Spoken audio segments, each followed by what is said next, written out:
self-love extending to the contempt of God, is the origin of every sin, as Augustine says, De Civ. Dei 14, 28. Therefore it should not be accounted a daughter of lust. Obj. 4. Further, Isidore, QQ, in Deuteronomy, Ch.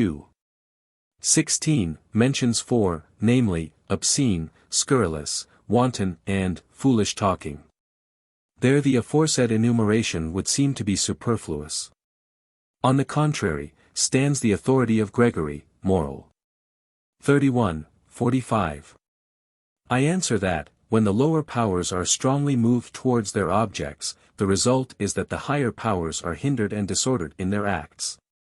Now the effect of the vice of lust is that the lower appetite, namely the concupiscible, is most vehemently intent on its object, to wit, the object of pleasure, on account of the vehemence of the pleasure. Consequently the higher powers, namely the reason and the will, are most grievously disordered by lust. Now the reason has four acts in matters of action. First there is simple understanding, which apprehends some end as good, and this act is hindered by lust, according to Dan 13:56, beauty hath deceived thee, and lust hath perverted thy heart. In this respect we have blindness of mind. The second act is counsel about what is to be done for the sake of the end, and this is also hindered by the concupiscence of lust. Hence Terence says, Eunuch, Act 1, sc. 1, speaking of lecherous love, this thing admits of neither counsel nor moderation, thou canst not control it by counseling. In this respect there is rashness, which denotes absence of counsel, as stated above, 53 Quetzales, a. 3. The third act is judgment about the things to be done, and this again is hindered by lust. For it is said of the lustful old men, Dan 13:9, they perverted their own mind that they might not remember just judgments. In this respect there is thoughtlessness. The fourth act is the reason's command about the thing to be done, and this also is impeded by lust, in so far as through being carried away by concupiscence, a man is hindered from doing what his reason ordered to be done. To this, inconstancy must be referred. The sentence in brackets is omitted in the Leonine edition. Hence Terence says, Eunuch, Act 1, sc. 1, of a man who declared that he would leave his mistress, one little false tear will undo those words.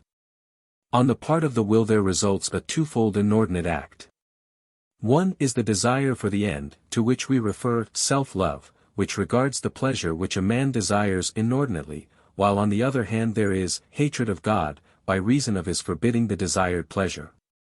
The other act is the desire for the things directed to the end. With regard to this there is love of this world, whose pleasures a man desires to enjoy, while on the other hand there is despair of a future world, because through being held back by carnal pleasures he cares not to obtain spiritual pleasures, since they are distasteful to him. Reply Obj. 1, according to the philosopher, Ethic. 6, 5, intemperance is the chief corruptive of prudence, wherefore the vices opposed to prudence arise chiefly from lust, which is the principal species of intemperance.